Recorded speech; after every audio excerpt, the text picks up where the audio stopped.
Hello guys, welcome back to the channel. Today we're going to be taking a look at this. This is the Denix replica M1A1 carbine. What most of you probably know as the paratrooper carbine, which I suppose that's a thing.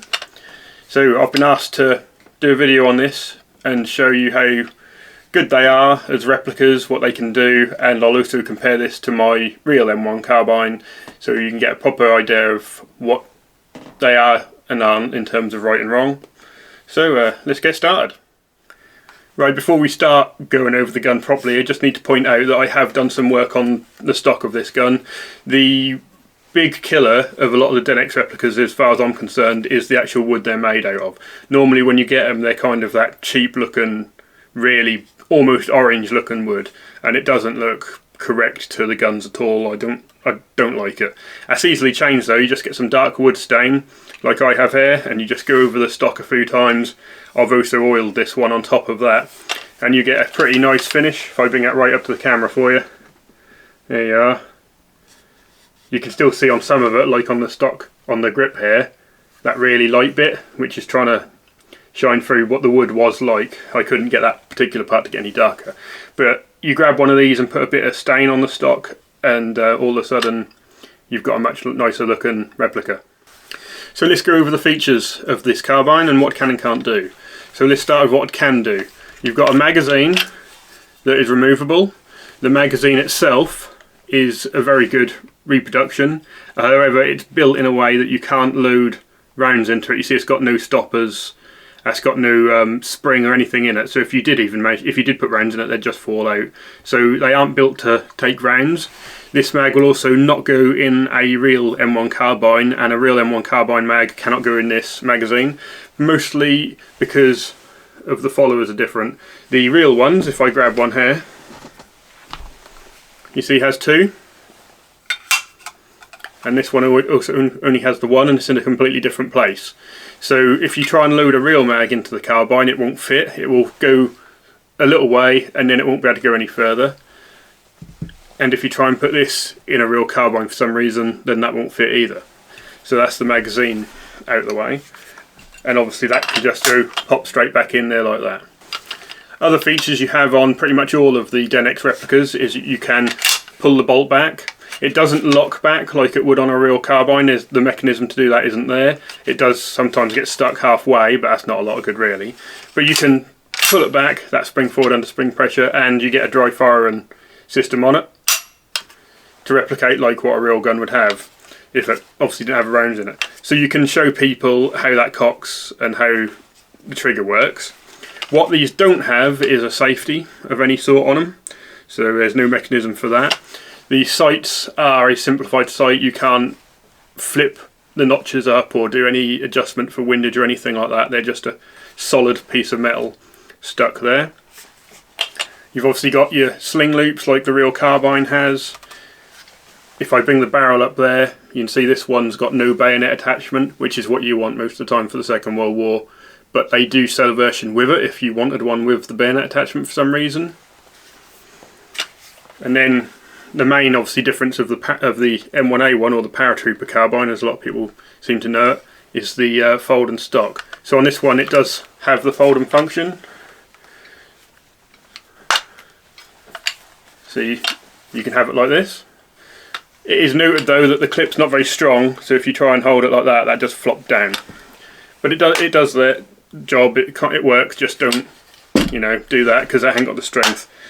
And I've tightened this about as much as you could tighten it and that's still flopping down. So I wouldn't worry about that too much. That's just not worth it. The stock on this is probably the worst bit, to be honest. It looks nice, but you've got that flopping problem. If you pull it out, you've still got a fair amount of play here. I mean, it's not catastrophic, but I've got a fair amount. But the real problem is the pad at the back. If I spin this over, you can see mine is nice and stiff. If I put it like that, that will stay like it. Obviously, they're meant to be spring loaded on a real one, but on this they're not. So what you have, if I can get in the camera here, oh, get a good angle, there you go. So you see on this, the spring there is just mock, that isn't real. And all you've got is these clips that you basically screw down to hold it. Now when you get it, this will be loose and that'll just be flapping around. What I've done is I've put some friction tape, wrapped it around underneath the clips to make it really tight and bind up. So now mine is nice and stiff, that'll hold in position. I can put it flat like that and then fold it down and that's fine, it won't flap about. That's what I think is the worst part of the gun. However, it does have the bit here for the oiler, so I'll bring that up for you. I just need to get an oil bottle for mine. And the pad here is nice, feels nice, it's good. The rivets used for it are good quality. I've never had one of them break or anything like that. So although it's a bit floppy, it's not too bad in general. So that is the basic overview of the gun. Now what I'm going to do is put it flat on the table so I aren't wobbling around and you aren't struggling to look at it all the time, and put it next to my real M1 carbine so you can have a look at the differences between the two. Right guys, so here you have my 44 dated, well at least the barrel is 44 dated M1 carbine and the Denix M1A1 carbine. I don't have a deactivated M1A1, they basically don't exist. The ones you do find, well at least in the UK, are very rare. The ones you do find tend to just be M1s that have had a reproduction stock of some sort put on them. Anyway, that's not here or there. So let's go through what the Denix has and has not done right. So if you look at the stocks, in general, the stock on the Denix is pretty bang on. There are a few different types of stocks on carbines. It changes here just how the wood is and also the amount of divots, for lack of a better word, you see in the pad here. So my carbine has the later style of stock, basically. And you can see on the M1A1, they've given it the earlier single point here, which is correct for the earlier stocks, types of carbine, like you'd see in Normandy and that. But that's got the later type of stock with how it is here. It's not the end of the world. Other differences are, this one without the bayonet comes with the correct type 1 band around here, which is much thinner than you see on the carbine here. That's not because this is wrong, that's because there's 3 types and this is actually the type you do want for most of the World War II stuff.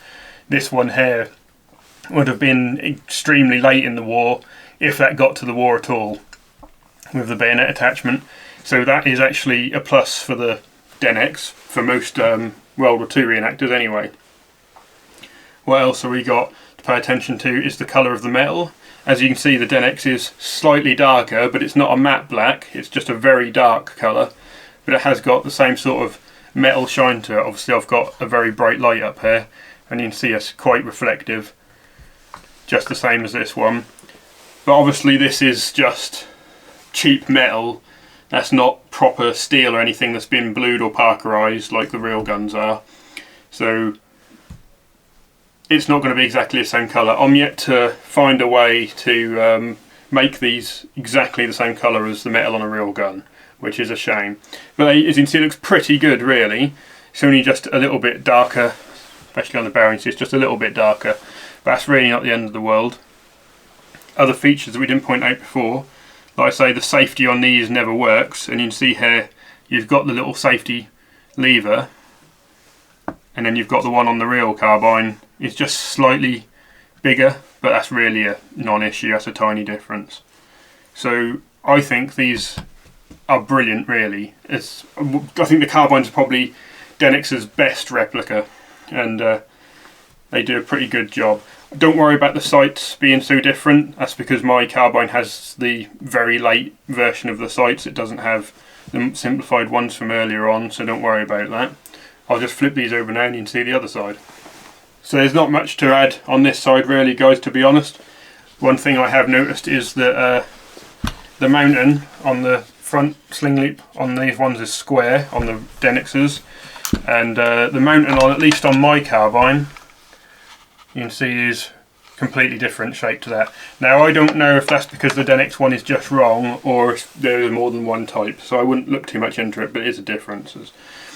Other differences are this bit just here, which is obviously to do with the mag release, is completely different on the Denix. You see you've got this like screw head into this square section here, so that is a difference, a small one. But that's really about it, guys, and there's not a great deal more to say about them. So I'll get my M1 out of the way and we'll just go over a couple more things that you should be aware of when getting these Denixes.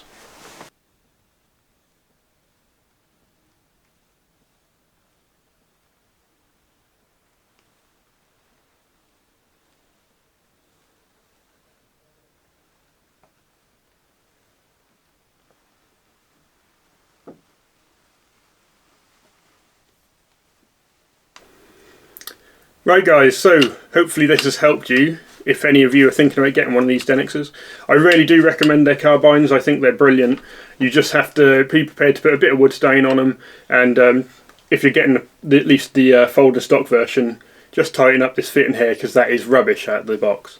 So maybe you could shim the stock here to make it a little bit less floppy, put just a washer or something hiding under there. It doesn't affect me, it's just not something I'm going to do. I've already took this apart enough times. But one last thing I do have to point out about these, as though this metal looks lovely now compared to even a real one, quite good, these do not like the damp, water, or anything like that. Whatever you do, if you go into events and you camp out at night, do not leave one of these outside to get covered in damp, because you'll wake up in the morning and you'll go outside and every bit of metal on this will have just turned grey, light grey, and that'll look awful. Now that's something to do with the metal they're made out of. I think they're like zinc or something, I don't know. But either way, you get these damp and they just turn grey and they look awful. So you have to look after them a bit. Now if you have a Denix already and that's started to turn grey, or you are unfortunate and yours goes like it because you get wet, what I've found sorts them back out is if you just get some oil, any old engine oil or gear oil or anything like that, and just rub it over with a lint-free cloth, it seems to bring the metal right back around. I'll show you an example of that actually. If I just grab my Denix Thompson grease gun, couldn't be more physically different, could it? So if I just grab my grease gun here and show you, you see this is nice and dark and shiny still. But once this got a bit damp and the whole thing, and I mean the whole thing, went grey. So just watch out for that. But if it does happen to yours, you can fix it with a bit of oil. Just rub it in and that seems to absorb it. This has been completely coated in engine oil, this gun has. And as you can see, it's not dripping and it's not a problem to touch. You don't get horrible marks over it. So that's just a quick fix. Also, I will probably do a video on this one at some point for you. So let's just pop that back out of the way. There we go. So that was the M1A1 carbine from Denix. Hopefully this unscripted little rant and slash review of that has done some help for some of you. And I'll catch you next time.